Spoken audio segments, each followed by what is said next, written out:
মঞ্চত উপস্থিত থকা প্ৰতিজন মানুহক অনুৰোধ জনাম যে প্ৰতিজন মানুহে আজিৰ পৰা ঘৰত গৈ এটাই সিদ্ধান্ত লওক যে আমি কাৰো গোলামী আৰু দাসত্বৰ মাজত নাথাকো। আমাৰ ল'ৰা ছোৱালীক আমি শিক্ষাৰে মানুহ কৰি, শিক্ষাৰ জেহাদ সৃষ্টি কৰি, শিক্ষাৰ বিপ্লৱ সৃষ্টি কৰি আমি আমাৰ সন্তানক আমি আগুৱাই লৈ যাম। আমি কাৰো ওচৰত হাত পাতি শিক্ষা নোখোজো। আমাৰ ল'ৰা ছোৱালীয়ে যাতে নিজৰ অধিকাৰ শিক্ষাৰ জৰিয়তে মানুহ হৈ, মানৱ সম্পদ হৈ চৰকাৰৰ পৰা কাঢ়ি আনিব পাৰে, তাৰ ব্যৱস্থা আমাৰ ল'ৰা ছোৱালীৰ হাতত তুলি দিব লাগিব। আমি ইটা ভাটাৰ ইটাত কাম কৰিবৰ কাৰণে নহয়, কেৰেলাত কাম কৰিবৰ কাৰণে নহয়, আমাৰ ল'ৰা ছোৱালী আমি শিৱসাগৰত টিচি বনাবৰ কাৰণে, গুৱাহাটীত টিচি বনাবৰ কাৰণে, গুৱাহাটীৰ CMCত ডক্টৰ বনাবৰ কাৰণে আমি এই কাবাট্টাৰী অঞ্চলৰ পৰা পঠাব লাগিব। গতিকে মই বিনম্ৰতে আপোনালোকে আহ্বান জনাম যে আপোনালোকে যিমানেই যি কষ্ট হ'ব, পেটত গামোচা বান্ধক, প্ৰয়োজনত যদি নিজৰ এটা কিডনী বিক্ৰী কৰিবলগীয়া হয় তথাপিতো ল'ৰা ছোৱালীৰ হাতত কলম তুলি দিয়ক। বিকল্প কোনো ৰাস্তা নাই। আমি ইছলাম ধৰ্মত বিশ্বাস কৰো, আমি মুছলমান, আমি কোৰাণত বিশ্বাস কৰো। কোৰাণৰ প্ৰথম শব্দতে লিখা আছে ইকৰা, পঢ়া, পঢ়িব লাগিব, মানুহ হ'ব লাগিব, প্ৰয়োজনত আমি চীন দেশলৈ যাব লাগিব। আমি ইছলাম ধৰ্মৰ মানুহ, আমি কোৰাণ বিশ্বাস কৰো আৰু আমি আমাৰ ল'ৰা ছোৱালীক আমি প্ৰথম শব্দটো আমোল কৰিব নোৱাৰো। আমাৰ ওপৰত গজব নাহি বেলেগৰ ওপৰত গজব আহিব নেকি? আমাৰ ওপৰত গজব নাহি বেলেগৰ ওপৰত গজব আহিব নেকি? আজি আমাৰ এই লাইটৰ পোহৰ জেনেৰেটৰ অফ কৰি দিলে শেষ হৈ যাব, কিন্তু আপোনাৰ অন্তৰত যদি শিক্ষাৰ পোহৰ থাকে, আপুনি পৃথিৱীত নাথাকিলেও এই কাবাট্টাৰী অঞ্চলত আপোনাৰ নাম কিয়ামতৰ দিনাখনলৈকে কাবাট্টাৰী অঞ্চলত থাকি যাব।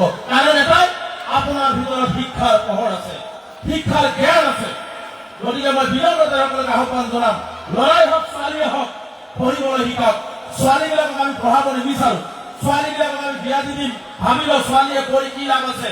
কিন্তু এটা কথা মনত ৰাখিব, এজন পুৰুষৰ হাতত যদি এজন মহিলাৰ হাত নাথাকে, সেই পুৰুষ কেতিয়াও আগুৱাই যাব নোৱাৰে, সেই সংসাৰ কেতিয়াও আগুৱাই যাব নোৱাৰে। গতিকে আমি মাতৃসকলক, আমাৰ ছোৱালীসকলক, আমাৰ ভনীসকলকো আমি শিক্ষাৰে শিক্ষিত কৰিব লাগিব। আমি শিক্ষাৰে শিক্ষিত কৰিলে এজনৰ হাত এজনৰ হাতৰ ওপৰত থাকিলেহে এটা সংসাৰ আগবাঢ়িব, এটা সমাজ আগবাঢ়িব। কি ধৰ্মীয় শিক্ষাই হওক, কি জেনেৰেল শিক্ষাই হওক, আমি শিক্ষিত হ'ব লাগিব। আজি বহু মানুহ আছে, বিভিন্ন সভা সমিতি আছে, নিজৰ নিজৰ কথা কব, কিন্তু মই এটাই কথা কম, পৃথিৱীত যদি মেৰুদণ্ড কোনকে জীয়াই থাকিব লাগে, কাৰণ গোলামৰ পৰা মুক্তি পাই যদি জীয়াই থাকিব লাগে, আমি কলমৰ যুদ্ধ কৰিব লাগিব। আমি কলমৰ যুদ্ধে আমি বিশ্ব জয় কৰিব লাগিব। এই কলমৰ যুদ্ধে আমি বিশ্ব জয় কৰিব লাগিব। আপোনালোকে জানে যে হিমন্ত বিশ্ব শৰ্মা ডাঙৰীয়া কি ধৰণে অন্যায় ভাৱে অসমৰ ধৰ্মীয় সংখ্যালঘুসকলক, অসমৰ নিষ্পেষিত জাতিক কি ধৰণে অন্যায় অত্যাচাৰ কৰে, তাৰ জবাব আমি কলমৰ জৰিয়তে দিব লাগিব। তাৰ জবাব শিৱসাগৰ ডিচি হৈ দিব লাগিব, তাৰ জবাব ধুবুৰী ডিচি হৈ দিব লাগিব, তাৰ জবাব বঙাইগাঁও ডিচি হৈ আমাৰ ল'ৰা ছোৱালীয়ে দিব লাগিব। এই সংকল্প আমি প্ৰত্যেকৰ ল'ৰা ছোৱালী ল'ব লাগিব।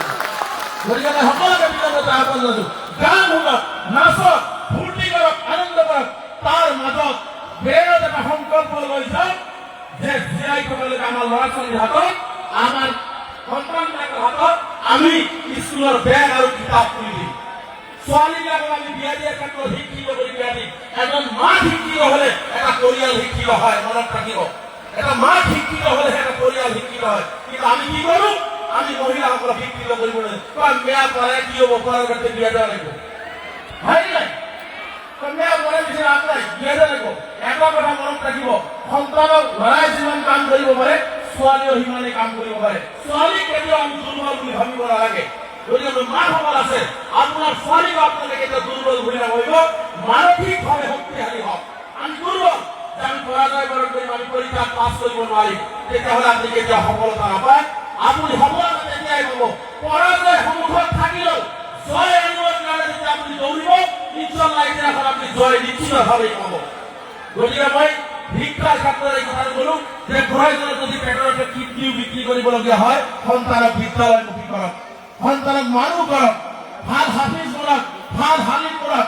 মাদ্ৰাছা পঢ়ালে বোলে মাদ্ৰাছা শিক্ষা শেষ হৈ যাব, পৃথিৱী থকালৈকে কাৰো হিম্মত নাই মাদ্ৰাছা শিক্ষা শেষ কৰিব। গতিকে মাদ্ৰাছা পঢ়ালেও আমি ভাল হাফিজ মৌলানাও তৈয়াৰ কৰিব লাগিব, যাতে আমাৰ হাফিজসকলে এক হাতত কোৰাণ লৈ, এক হাতত লেপটপ লৈ যাতে গোটেই বিশ্ব জয় কৰিব পাৰে। আমাৰ হাফিজ মৌলানা কাৰীসকলেও এই ব্যৱস্থা আমি কৰিব লাগিব। দ্বিতীয়টো কথা হৈছে, আপোনালোকে ছোৱালীবিলাকক কমকৈ জ্ঞান দিব। বাল্য বিবাহ দিলে বাল্য বিবাহে কি হয় জানে, বহুতে হয়তো ভাবিয়েছে আমার কিছুমান মুসলমান মানুষ ধর্ম কি কয় কয় সারা হলে বিয়া দেওয়া লাগে, কয় না ভারতবর্ষের আইন আমি মুসলমান হিসাবে আমার দায়িত্ব কর্তব্য হয়েছে জীবন দেশের মই নাগরিক, জীবন দেশের বাসিন্দা, সেই দেশের আইন কানুন মানি চলার জন্য দায়িত্ব আর কর্তব্য আমার ইসলামে কৈছে। যদি আমার দৃঢ় বিশ্বাস যে আমি এইখন দেশের আইন হয়েছে 18 বছর আর 21 বছর, কিন্তু আমি 12 বছর 13 বছর ছোৱালী বিয়া দিওঁ, ইয়াত মা সকল আছে, দেউতা সকল আছে, বুকুত হাত থৈ কওক যে 12 বছৰৰ ছোৱালীয়ে সংসাৰ চলাব পাৰে নেকি, 13 বছৰৰ ছোৱালীয়ে সন্তান জন্ম দিব, ছোৱালী যদি বেমাৰী হৈ যায় কাম কৰিব নোৱাৰে, তেতিয়া শ্বশুৰ শাশুড়িৰ মাজত কাজিয়া হয়, কয় কামিয়া বিয়া করলাম সারা করে পৌঁছুই খারাপ মেয়া খালি বিয়া থাকে, এই কথা কয় না আমার গাঁও অঞ্চলে এই কথা কয়। কিন্তু আমি এইগুলো বলুন যে কম বয়সত বিয়া দি সন্তান জন্ম দিয়ার কারণে ছোৱালী যদি বেমাৰী হল, এই কথাটো দেউতাক হিচাপে, শ্বশুৰ হিসাবে, মাক হিসাবে, শাশুড়ি হিসাবে কিন্তু আমি কেতিয়াও নকৰো। গতিকে আমাৰ কথা হৈছে যে আমি উপযুক্ত বয়স, উপযুক্ত মাতৃত্বৰ বোজা যেতিয়া ল'ব পাৰিব, শিক্ষাৰে শিক্ষিত কৰি ছোৱালী বিয়া দিয়াৰ ব্যৱস্থা গ্ৰহণ কৰা, ছোৱালী তপে তপে আপোনাৰ ওপৰলৈ গুচি যাব, উন্নতি কৰিব।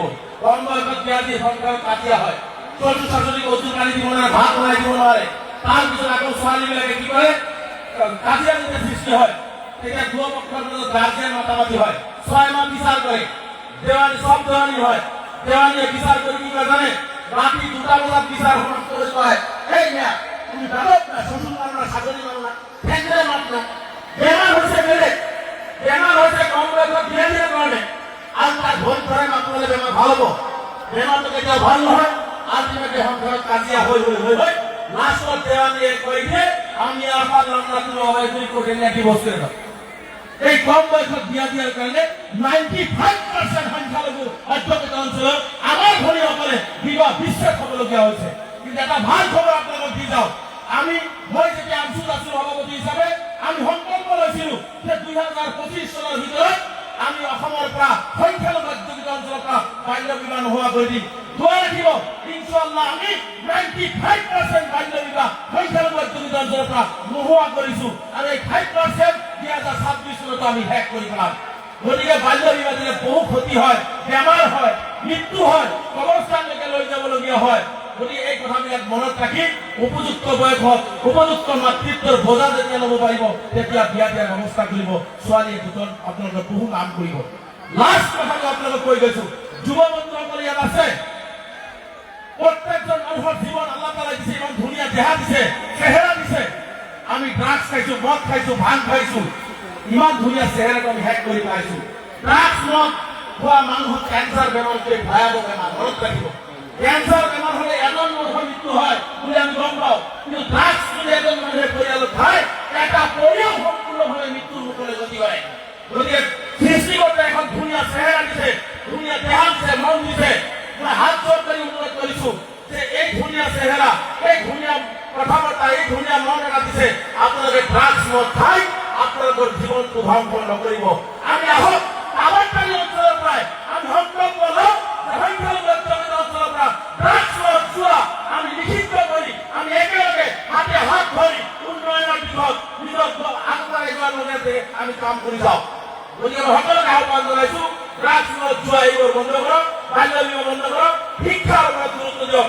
ইনশাআল্লাহ আমাক কোনেও আঙুলি তুলি কথা ক'ব নোৱাৰে, কোনোবাই আঙুলি তুলিলে আমাৰ ল'ৰা ছোৱালীয়ে সেই আঙুলি বেকাৰ কৰি দি নিজৰ অধিকাৰ কাঢ়ি আনিবলৈ সক্ষম হ'ব।